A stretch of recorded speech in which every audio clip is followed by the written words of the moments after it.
Hello students, welcome back to physics class. Student, आज हम यहाँ पे बीएससी सेकेंड ईयर का पेपर सेकेंड यूनिट फर्स्ट कर रहे हैं। फॉरियर सीरीज़ बच्चे हमने वहाँ पे फॉरियर सीरीज़ पढ़ ली थी और कैसे उसके कोएफिशिएंट्स जो आए थे वो हमने कैलकुलेट कर लिए थे।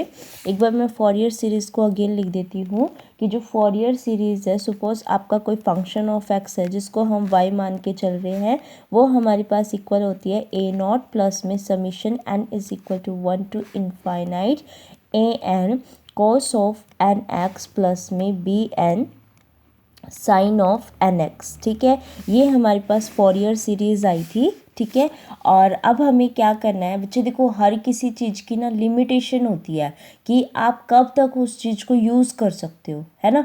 ऐसे होते हैं ना कि भाई आपके पास इतना लीटर पानी है, आप इसको इतने जब तक थोड़ा बहुत नहीं रह जाता उसके अंदर तब तक यूज़ कर सकते हो किसी भी उसमें, उसके बाद थोड़ा सा बिल्कुल थोड़ा सा रह जाता है तो आप उसको किसी भी चीज़ में यूज़ नहीं कर पाओगे।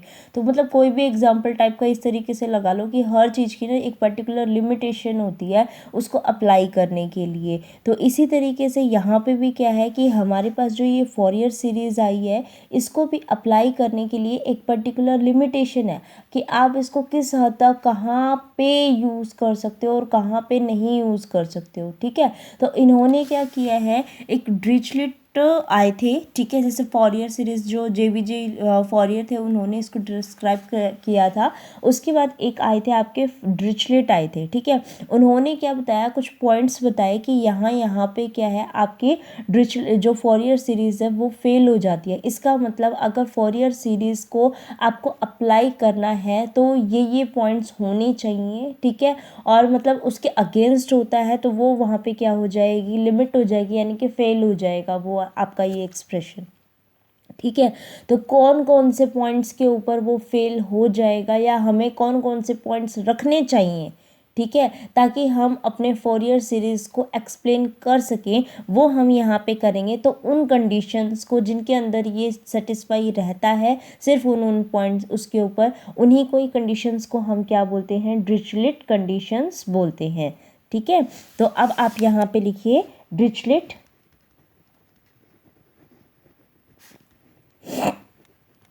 कंडीशंस। ठीक है, एक्चुअली में क्या होता है, कई बच्चों को ये होता है ये क्या हो गया। ठीक है, तो आप ध्यान रखना कि डिरिचलेट कंडीशन एक्चुअली में वो लिमिटेशन पॉइंट्स बताता है फॉरियर सीरीज़ के कि भाई ये पॉइंट्स आपके होने चाहिए। ठीक है, ताकि आप उसको एप्लीकेबल करवा सको। और ये जो डिरिचलेट कंडीशन है बेटा, ये पेपर में ज़रूर आता है। ठीक है, 2 मार्क्स के उसमें आएगा ये वाला आपका डिरिचलेट कंडीशन, 2 मार्क्स से ज़्यादा का नहीं आता है। ठीक है, अगर कोई पार्ट्स में भी होगा तो ये किसी क्वेश्चन के साथ में मिलेगा आपको, जैसे फॉर एग्जांपल आपका फॉर जो एक्सपेंशन वाले हैं कोएफिशिएंट आपके, उनको दे देगा, उसके बाद कहेगा डिरिचलेट कंडीशन और बता दो। ठीक है, तो ये 2 मार्क्स में आपका आएगा। तो इसके लिए पहले मैं आपको थोड़ी हिंट दे देती हूँ ताकि जब हम लिखें तो आपको अच्छे से समझ में आ जाए, है ना। देखो, इन्होंने ये कहा है कि जैसे सपोज आपका कोई फंक्शन बनाते हैं। ठीक है, तो फंक्शन बनाते टाइम ये कहता है कि कभी भी एक पॉइंट के ऊपर ना 2 वैल्यू एग्जिस्ट नहीं करनी चाहिए।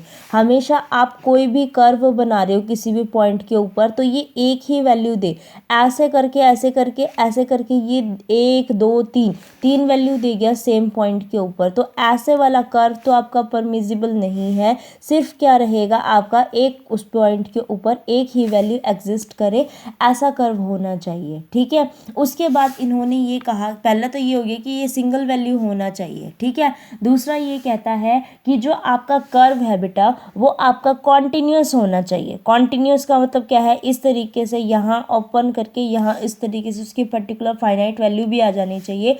कभी भी ऐसा नहीं होना चाहिए कि एक यहाँ ऐसे चला गया, यानी कि कर्व कैसा चला गया, इनफाइनाइट चला गया। इनफाइनाइटेबल कर्व नहीं होना चाहिए। कैसा होना चाहिए आपका, फाइनाइट होना चाहिए। ठीक है, हम यहाँ पे इनफाइनाइट एज्यूम नहीं करेंगे, ठीक है।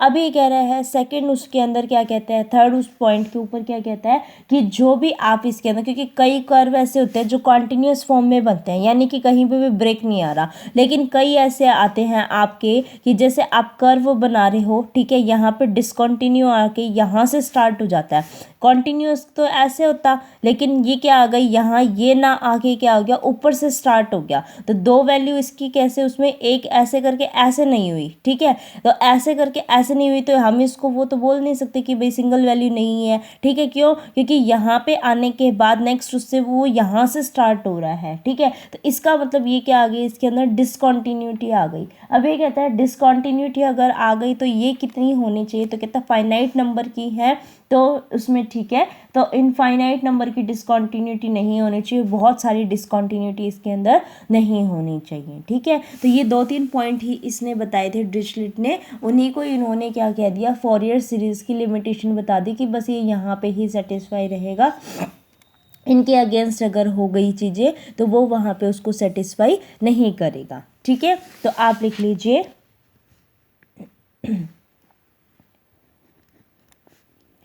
the expansion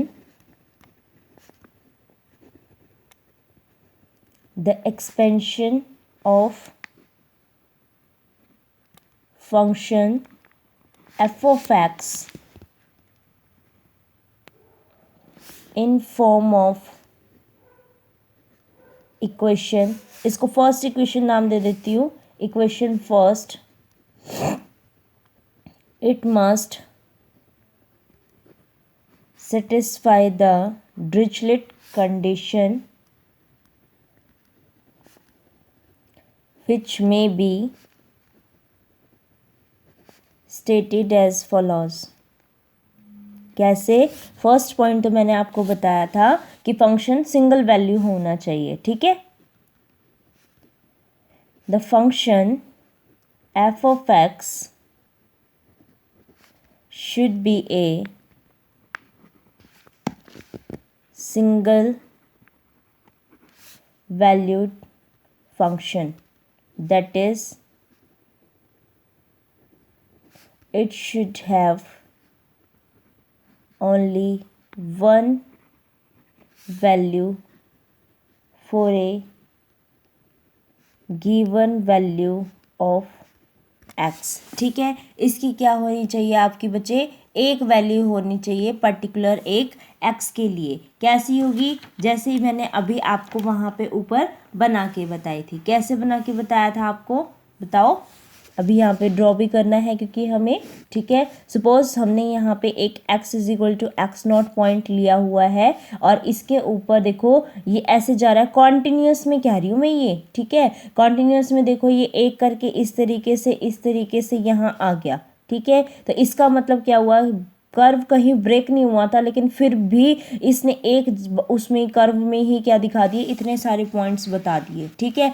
ये तो हमारे पास एक्स एक्सिस के लिए हो गया, और ये क्या, फंक्शन की वैल्यूज़ ये आ रही हैं, ठीक है। सपोज जैसे आप कोई भी वो नहीं बनाते एक्स और वाई के अगेंस्ट जो ग्राफ बनाते हो, तो अपनी एक्स का एक पॉइंट के ऊपर वाई की बहुत सारी वैल्यूज़ आ रही है, 2 के ऊपर ही 3 आ रहा है, 2 के ऊपर ही 4, मतलब यहीं पे ही सारी की सारी वैल्यूज़ एग्जिस्ट कर रही हैं, ये कहने का मतलब है मेरा। और कॉन्टिन्यूस में हो रहा है, ठीक है, डिसकॉन्टिन्यूस नहीं कि भाई यहाँ पे ब्रेक हो गया उसके बाद नेक्स्ट स्टार्ट हुआ है, ऐसा नहीं, ये कॉन्टिन्यूस में ही जा रहा है। तो यानी कि कॉन्टिन्यूसली इतनी वैल्यूज़ वहाँ पे शो कर रहा है। तो ये कहता है ऐसा नहीं होना चाहिए, ठीक है, ये नहीं होना चाहिए, सिर्फ वहाँ पे एक उसके ऊपर एक ही वैल्यू होनी चाहिए, ठीक है, ये होना चाहिए। x is equal to x0 के ऊपर ये होना चाहिए, ठीक है। और ये इस टाइप का नहीं होना चाहिए, यानी कि सिंगल वैल्यू होना चाहिए और आपका ये मल्टी वैल्यूज़ नहीं होनी चाहिए, ठीक है। नेक्स्ट पॉइंट डाल लीजिए, मैंने क्या बताया था, नेक्स्ट पॉइंट में फाइनाइट होना चाहिए, ठीक है। लिखिए the function f of x must have finite values, that is it should not assume infinite values for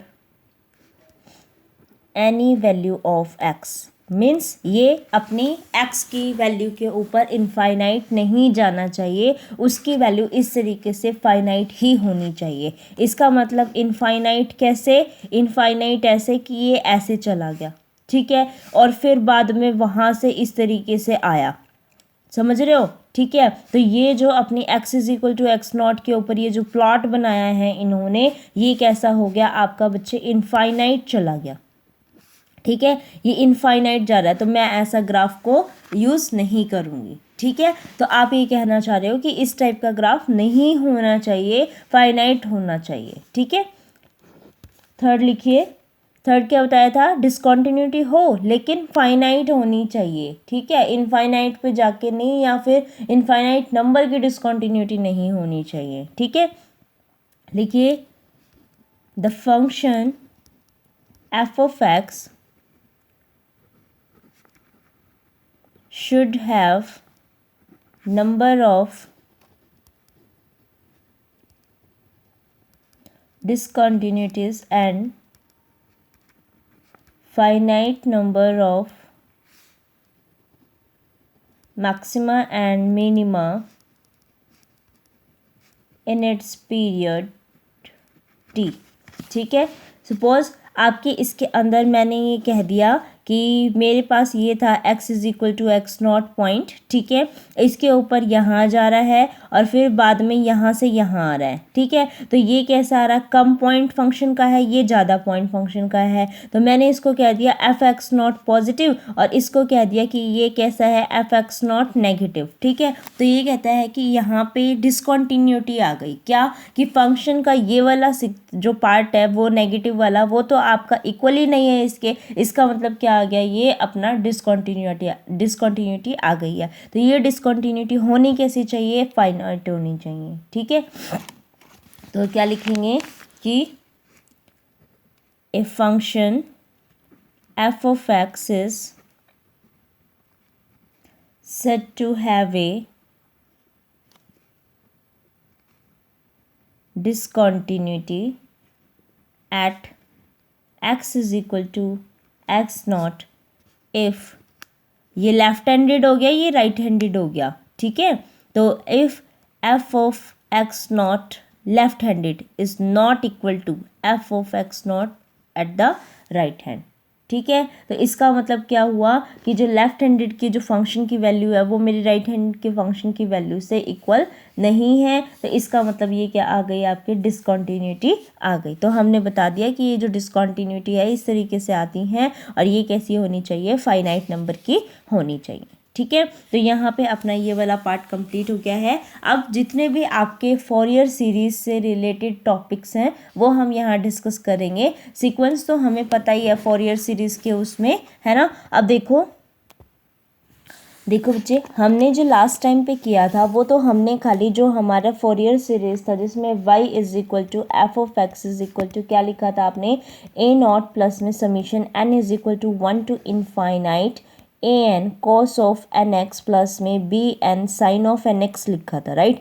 इसके अंदर हमें क्या करना है, इसके अंदर जैसे आपने ये वाला किया, आपको आपने पहले जो लिमिट रखी थी बेटा वो 0 से t टाइम इंटरवल के अंदर रखी थी। तो अब क्वेश्चन जो अपने आएंगे वो वेरियस लिमिट की कॉरस्पॉन्डिंग आएंगे, ठीक है। कैसे, वेरियस लिमिट की कॉरस्पॉन्डिंग, ठीक है। तो अब अपने पास जो लिमिट बनती हैं वो मैं आपको बता देती हूँ पेपर में। एक तो ये आएगी 0 से t लिमिट की, एक आपकी आ सकती है -π से π लिमिट की, ठीक है। एक आपके पास इसके अंदर आ सकती है 0 से 2π लिमिट की, ठीक है। और फिर अपने पास क्या आएगा कि जो आप फंक्शन एफ ऑफ एक्स लेके चल रहे हो वो इवन लेके चल रहे हो या और लेके चल रहे हो, ठीक है। तो ये पार्ट्स अपने को देखने हैं, तो फटाफट से करते हैं इनको, ठीक है। देखो फर्स्ट मैं लेके चल रही हूँ, ये 0 से t वाला तो हम कर चुके हैं।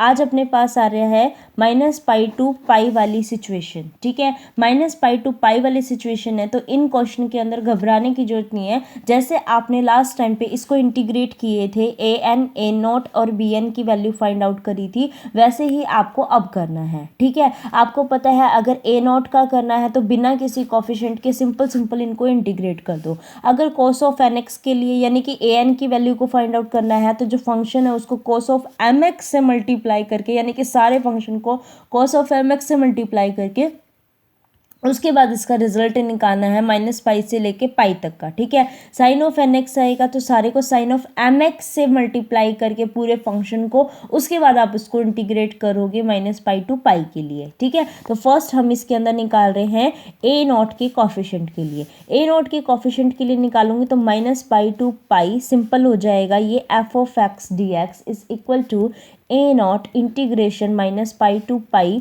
ठीक है। ये मैंने बाहर इसलिए लगा दिया क्योंकि ये कांस्टेंट था डी एक्स प्लस में summation n is equal to 1 to infinity. यहाँ पे कितना हो जाएगा a n integration -pi to pi, यहाँ पे हो जाएगा बच्चे आपका cos of n x d x, ठीक है, और प्लस में b n integration -pi to pi, ठीक है। और ये कितना हो जाएगा आपका sine of m x n x d x, n x है बेटा वो, ठीक है, एन एक्स डी एक्स। अब आपको पता है इंटीग्रेशन होल का जब हम कॉस ऑफ एन एक्स और साइन ऑफ एम एक्स का करते हैं वो तो मेरा जीरो ही आता है। मैंने लास्ट टाइम आपको बताया था कि पूरी साइकिल के उसमें, क्योंकि अगर मैं इसको करूँगी तो मैं इसको यहाँ पे जीरो और इसको 2 पाई लिख सकती हूँ, ठीक है। आपको पता है ना इंटीग्रेशन इस तरीके से -पाई से उसको आप जीरो यहाँ पे क्या लिख सकते हो 0 to 2 पाई भी उसमें सॉल्व उसमें कर सकते हैं, या ऐसे कर लो नहीं तो फिर इसी तरीके से उसमें कर लो, लेकिन ये पूरी उसके लिए है, ठीक है। चलो मैं सॉल्व भी करवा देती हूँ। देखो आपके पास क्या है -पाई टू पाई है, ठीक है। यहाँ क्या है cos of n x d x आ गया, ठीक है। इसका इंटीग्रेशन करना है, आप सबको पता है इसका इंटीग्रेशन कितना होएगा 1/n, और यहाँ कितना हो जाएगा साइन ऑफ एन एक्स, और यहाँ कितना है -पाई से लेके पाई है, ठीक है। सपोज यहाँ पे 1 है 2 है 3 है कुछ भी हो, लेकिन आपको तो पता है साइन पाई पे कितना होता है 0 होता है, दैट मीन्स इसका पूरा ही रिजल्ट 0 है। अब आप करोगे मैम इसका तो 0 इसलिए हो गया क्योंकि ये किसके ऊपर है, साइन आ गया, लेकिन साइन का इंटीग्रेशन तो कॉस है, चलो वो भी देख लेती हूँ, ठीक है। तो -पाई टू पाई ये कितना हो जाएगा sine of n x d x, ठीक है। इसके लिए करूँगी तो 1 माइनस तो बाहर आ गया, एन अपना नीचे आ जाएगा, यहाँ कितना हो जाएगा कॉस ऑफ एन एक्स, और यहाँ कितना है -पाई, और यहाँ कितना है पाई, ठीक है। तो -1/n तो यहाँ हो जाएगा, ये कितना हो जाएगा आपका कॉस ऑफ एन पाई, ठीक है। और माइनस में ये लिमिट पुट करूंगी तो ये लिमिट मेरी बाहर तो आएगी नहीं क्योंकि cos minus theta cos of theta ही होता है। इसका मतलब ये कितना हो जाएगा कॉस ऑफ एन पाई हो जाएगा, ये तो दोनों एक दूसरे को कैंसिल कर दिए, इसका मतलब 0 रिजल्ट है। इसका मतलब ये भी रिजल्ट 0 ये भी रिजल्ट 0, सिर्फ यही रिजल्ट दे के जाएगा। ये रिजल्ट कितना दे के जाएगा integration of this is x, और लिमिट पुट करूंगी तो कितनी हो जाएगी पाई माइनस प्लस पाई, यानी कि 2 पाई आ जाएगा। इसका मतलब क्या हुआ कि ए नॉट इंटू में 2 पाई आपका किसके इक्वल हो जाएगा, is equal to integration -pi to pi f of x d x के इक्वल हो जाएगा। दैट मीन्स ए नॉट की जो वैल्यू है वो 1/2 pi integration -pi to pi f of x d x के इक्वल आ जाएगा। तो हमने इसको ये कैलकुलेट कर दिया है, ठीक है। उसके बाद क्या करना है आपको ए एन और बी एन की वैल्यू को फाइंड आउट करना है। ए एन और बी एन की वैल्यू को फाइंड आउट करना है, मैं ए एन करके दिखा देती हूँ, आप बी एन की जैसे हमने पीछे की थी वैसे कर सकते हो इजीली, ठीक है। कोई दिक्कत की बात नहीं आएगी। अगर फिर भी नहीं आता तो आप कमेंट बॉक्स में बता सकते हो, मैं उसको सॉल्व करवा दूँगी, ठीक है। देखो, और जिसका कैलकुलेट हो गया है तो प्लीज़ कमेंट में लिखा करो कि हाँ आपको ये कैलकुलेट करना आ गया है, ठीक है, ताकि हम आगे वाले उसमें स्पीडली चल सकें, है ना। तो आप बता भी दीजिए कि भाई हाँ ये आ गया है आपको सॉल्व करना, तो मैं एक एक किए जैसे बिल्कुल ईजी हो गया है, ठीक है। तो हर बार इसको सॉल्व ना करवाऊँ, जस्ट आपको रिजल्ट बता दूँ कि भाई ये 0 हो गया, मेरे को करवाने की जरूरत नहीं पड़ेगी ना बार बार फिर, ठीक है। तो हम स्पीडली चल पाएंगे इसके अंदर। देखो अब ये कितना हो गया, ए एन की वैल्यू को इसके अंदर फाइंड आउट करना है। तो ए एन करने के लिए आपको पता है कॉस ऑफ एन एक्स है, जब हमने सिंपल 0 से टी लिमिट के अंदर किया था तो इसके लिए हमने क्या किया था, पूरे फंक्शन को कॉस ऑफ एम एक्स से किया था। इसका मतलब -पाई टू पाई, यहाँ पे कितना हो जाएगा एफ ऑफ एक्स, ये कितना हो जाएगा cos of m x d x is equal to आपका ए नॉट इंटीग्रेशन आपका -पाई टू पाई, यहाँ यहाँ हो जाएगा cos of m x d x plus में summation n is equal to 1 to infinity, यहाँ ए एन आपका कॉमन आ जाएगा, इंटीग्रेशन कितना हो जाएगा आपका यहाँ पे माइनस पाई टू पाई, यहाँ पे हो जाएगा आपका cos of n x cos of m x into में डी एक्स, ठीक है। प्लस में कितना हो जाएगा आपका बी एन बच्चे, माइनस में पाई टू पाई, यहाँ हो जाएगा साइन ऑफ एन एक्स और cos of m x d x, ठीक है। मेरे को नहीं लगता है कुछ दिक्कत आएगी क्योंकि हमने पूरी इस इक्वेशन के अंदर क्या किया है, cos ऑफ एम एक्स से मल्टीप्लाई किया है। क्यों? क्योंकि ए एन का कोफिशिएंट ये था, इसीलिए मुझे इसी टाइप का निकालने के लिए क्या करना पड़ा, cos ऑफ एम एक्स से इसको मल्टीप्लाई करना पड़ा, ठीक है। हम सेम नहीं कर सकते थे, आप ये कहोगे मैडम एन एक्स था, बट सेम नहीं कर सकते इसके अंदर, ठीक है। अब क्या करना है, आपके पास ये रिजल्ट आ गया है। हमने उस दिन देखा था अगर मैं इसको अलग अलग लेके चलूंगी तो मेरा रिजल्ट 0 आ जाएगा, तो मेरे को cos को n को इक्वल करना पड़ेगा m के लिए, तभी हम इसको सॉल्व कर पाएंगे। और ये रिजल्ट तो मेरे को पता है ये 0 हो जाएगा, ये रिजल्ट तो हमने लास्ट टाइम भी सॉल्व किया था, ये 0 हो जाएगा। सिर्फ ये दोनों जब n is equal to m होते हैं तभी मेरे पास रिजल्ट दे के जाएगा, ठीक है। अगर ये दोनों अपने इक्वल हैं तो अपने पास क्या आएगा, माइनस पाई टू पाई, ये कितना हो जाएगा आपका बच्चे, cos square n x d x हो जाएगा। इसको सॉल्व करेंगे तो 1 प्लस में cos of n x divided by 2, और इसका इंटीग्रेशन करना है कहाँ से, माइनस पाई टू पाई, तो आपको पता है 1/2 तो बाहर हो गया, इंटीग्रेशन ऑफ 1 कितना हो गया आपका x हो गया, minus pi to pi limit के लिए, और प्लस में 1/2 इंटीग्रेशन ऑफ cos का कितना हो जाएगा, sine n x divided by n, और limit minus pi to pi हो जाएगी, और इस लिमिट के अंदर ये क्वांटिटी तो 0 होगी, सिर्फ ये बच जाएगी, और ये कितनी हो जाएगी अपनी 2 पाई, तो 2 से 2 कट गया, ओनली पाई आ जाएगा। तो इसका मतलब integration minus pi to pi f of x cos of m x d x is equal to 1 by pi आपका ए एन होता है, ठीक है। सॉरी 1 बाई पाई नहीं, पाई क्योंकि पाई आ गया ना यहाँ पे, ठीक है, तो ये अपने पास आ जाएगा। तो ये कहता पाई ऑफ ए एन आता, तो यानी कि ए एन की वैल्यू कितनी हो जाएगी यहाँ पे, 1 by pi integration minus pi to pi आपका f of x cos of m x d x. समझ में आया, cos of m x d x आपकी ये वैल्यू इसके अंदर आ जाएगी, ठीक है। तो अब आपकी अगर ये वाली cos के लिए, तो आपको पता है साइन के लिए भी सिमिलर फॉर्मूला आएगा। इसका मतलब जो आपका बी एन का रिजल्ट है, बी एन का आप यही बताओगे कि बी एन कितना होएगा, 1 by pi integration minus pi to pi f of x, बस यहाँ पे हमने जो cos से मल्टीप्लाई किया था अब की किससे कर दिया, साइन से कर दिया, तो sine of m x d x हो जाएगा, ठीक है। बस फर्क सिर्फ इतना आएगा, यहाँ पे एम साइन आ जाएगा, यहाँ पे भी साइन आ जाएगा, यहाँ साइन आ जाएगा और यहाँ साइन आ जाएगा। अब इसके अंदर ये क्वांटिटी 0, ये क्वांटिटी 0, और ये कितना हो जाएगा, n is equal to m होएगा, तो यही सिचुएशन हो जाएगी। n is equal to m के अंदर ये सिचुएशन हुई तो यहाँ पे sine square n x d x आ जाएगा। Sine square n x d x के अंदर यहाँ कितना हो जाएगा, 1 माइनस में cos of n x by 2 आ जाएगा, यहाँ पे माइनस साइन आ जाएगा, ये तो वैसे भी 0 थी तो इसका कोई फर्क नहीं पड़ेगा। और फिर इसी तरीके से यहाँ पे पाई इंटू में बी एन हो जाएगा, यहाँ पे साइन एन एक्स आ जाएगा, एन एम एक्स आ जाएगा, ठीक है। तो ये यानी कि किसके इक्वल हो जाएगा, a n is equal to 1 by pi, आपका ये किसके इक्वल हो जाएगा, इसके इक्वल हो जाएगा। समझ में आया, ठीक है। तो इस तरीके से हमें क्या करना है, इसके अंदर पूरा का पूरा ये रिजल्ट इसको एक्सप्लेन करके आना है।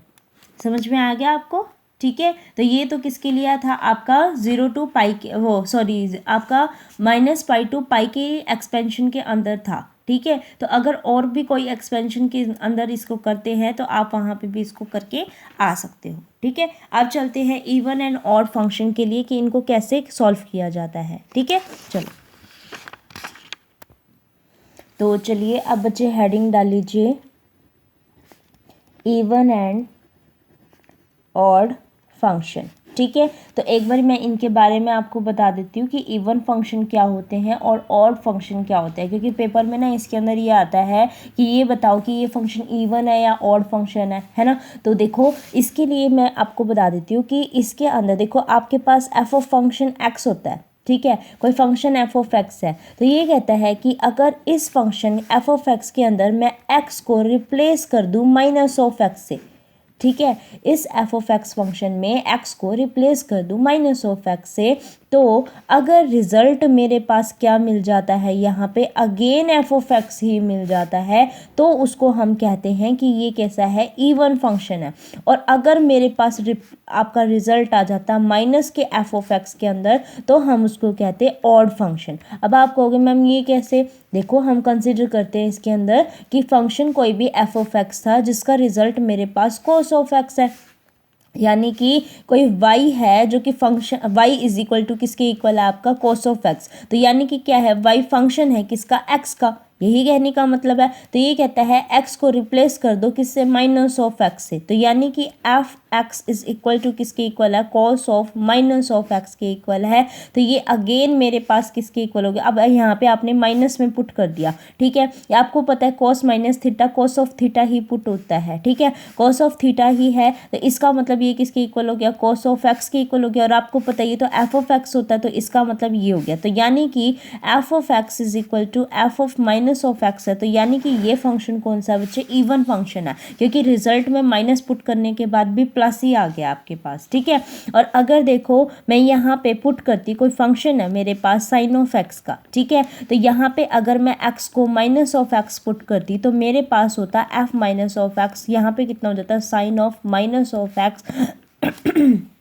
आपको पता है साइन माइनस ऑफ थीटा तो माइनस साइन ऑफ थीटा होता है, तो माइनस मेरा आगे आ जाएगा, ये मेरे पास एक्स हो जाएगा। तो यानी कि इतना मेरे पास क्या था, एफ ऑफ एक्स, लेकिन माइनस आगे आ गया। इसका मतलब ये किसका एग्जाम्पल हो गया, आपका ऑड फंक्शन का। तो कैसे कैसे फंक्शन आपके इवन हो सकते हैं, कैसे कैसे ऑड हो सकते हैं, ध्यान से देखो। ये आपका एक्स कॉस ऑफ, जैसे आपका ओनली कॉस था, ये तो पॉजिटिव, ये इवन है, लेकिन अगर x बना दूँ तो x तो सीधा माइनस में रिप्लेस हो जाएगा। तो यानी कि ये फंक्शन कैसा हो गया, आपका ऑड हो गया, ठीक है।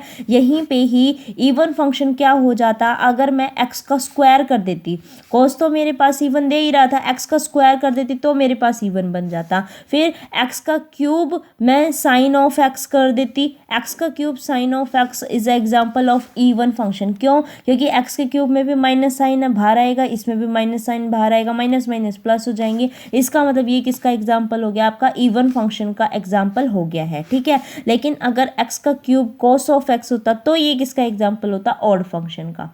समझ रहे हो। तो इस टाइप के क्या करने हैं, हमें इसके एग्जाम्पल बताने हैं। तो पेपर में यही कहेगा वो कि भाई कोई फंक्शन दे देगा आपको और कहेगा कि इसका बताओ कि ये आपका इवन फंक्शन है या ऑड फंक्शन है, ठीक है। अब इसके कॉरेस्पॉन्डिंग आपसे पेपर में पूछा जाएगा कि आपके पास रेंज है -पाई टू पाई के लिए, ठीक है। तो आपको ये बताना है कि इवन फंक्शन के अंदर कितना रिजल्ट आता है और ऑड फंक्शन के अंदर कितना रिजल्ट आता है। तो आप हमेशा ध्यान रख के आना, जब आप इवन फंक्शन बताओगे तो खाली a0 और आपका an जो है ये ही कोफिशिएंट इवेलुएट करके आओगे, bn सीधा लिख देना 0 है, ठीक है। जो मैंने अभी पीछे करवाए हैं ना, बार बार क्या उसको सॉल्व करना है ना, आपने कर तो लिए ही हैं, जब मैं बता रही हूँ उसको बस यहाँ पे ये लिख लेना, जब पेपर में आए तो ये दो सॉल्व कर देना और कह देना क्योंकि ये इवन फंक्शन है इस वजह से bn क्या हो जाएगा, 0 हो जाएगा, ठीक है। अगर आपसे क्या पूछे, वो ऑड फंक्शन के लिए निकालना पूछे, तो ऑड फंक्शन के लिए an और जो आपका a0 और an आया था उनको 0 दिखा के आ जाना और bn की वैल्यू को कैलकुलेट करके आ जाना। जो मैंने अभी ऊपर लिखवाया नहीं था bn के लिए, क्या लिखवाया था, 1/पाई इंटीग्रेशन -पाई टू पाई, और यहाँ पे कितना था आपका f of x sine of mx dx था, ठीक है। और यहाँ पे आप एक चीज़ और दिखा देती हूँ, मैंने आपको लास्ट टाइम भी बोला था, जब आप इस तरीके से -पाई टू पाई जैसे इवन फंक्शन है और उसमें होता है तो हम इसको क्या लिख सकते हैं, 2 आगे करके just simple 0 to pi dx इसमें फॉर्म में लिख सकते हैं, ठीक है। तो ये कहता है अगर इस तरीके से है तो हम इसका रिजल्ट ये भी बता सकते हैं 2/पाई 0 से आपका पाई, क्योंकि मैं -पाई से आधी साइकिल मैंने घटा दी तो वो आगे आ जाता है, ठीक है। तो ये इंटीग्रेटिंग का प्रॉपर्टी है, ठीक है, ध्यान रखना इंटीग्रेशन की प्रॉपर्टी है, f of x sine of nx dx हो जाएगा, ठीक है। इसी तरीके से अगर यहाँ पे an की वैल्यू है तो यहाँ पे भी मैं इसको क्या लिख सकती हूँ, 2/पाई -0 से लेके pi f of x cos of mx dx आ जाएगा, ठीक है। a0 के लिए लेके चलूंगी तो भी मैं 2/पाई 0 to pi f of x dx लिख दूंगी, ठीक है। चीज़ समझ में आ गई। तो देखो बिल्कुल 2 लाइनों में अपना हो गया, नहीं तो मैं इसको कहाँ पूरा सॉल्व करवाती, है ना। तो आपको पता चल गया, पेपर में भी ज़्यादा दिक्कत देने की जरूरत नहीं है माइंड पे, ठीक है। जस्ट आपने पीछे सॉल्व किया हुआ है उसी चीज़ को दोबारा करो, बस जो आपका आप नोट्स बना रहे हो जस्ट उसमें सिंपल ये लाइन लिख दो, ठीक है, कि जब भी E1 का पूछा जाएगा A0 और AN बता दो, 0 से पाई की लिमिट में कर देना उसको लास्ट में, और कुछ नहीं करना, और BN का रिजल्ट ना डायरेक्ट 0 लिख देना। ठीक है, ऐसे ही यहाँ पे करते हैं, तो A0 का और इसका जो AN है इसका रिजल्ट डायरेक्ट 0 लिखना है, ये बता के कि जो प्रॉपर्टी है ऑड फंक्शन की वो इसके अंदर 0 हो जाती है, या फिर जस्ट इतना लिख देना क्योंकि फंक्शन ऑड है इसीलिए ये दोनों क्या रहेंगे, 0 रहेंगे। बस इससे फालतू कुछ नहीं लिखना, आपका ये टॉपिक भी कंप्लीट हो गया। ठीक है, अब नेक्स्ट हम इसके अंदर क्या करेंगे, नेक्स्ट क्या करोगे बताओ, 0 से पाई इंटरवल के अंदर कर दोगे, अभी किया है 0 से पाई इंटरवल के अंदर, क्या आप नहीं कर पाओगे 0, भाई जैसे आपने ये किया इसके अंदर, जस्ट आपने क्या करना है, अभी आपने ये किए हैं आपके क्या बोलते हैं -π to π, इसी तरीके से 0 पाई के उसमें कर देना। ठीक है, चलो मैं करवा देती हूँ, हाफ रेंज वगैरह इसको इंक्लूड करके करवाना है, करवा देती हूँ मैं, नेक्स्ट में करवाऊंगी। ठीक है, कल करेंगे अब उसको। Thank you for watching this video and keep liking and sharing with your friends. Thank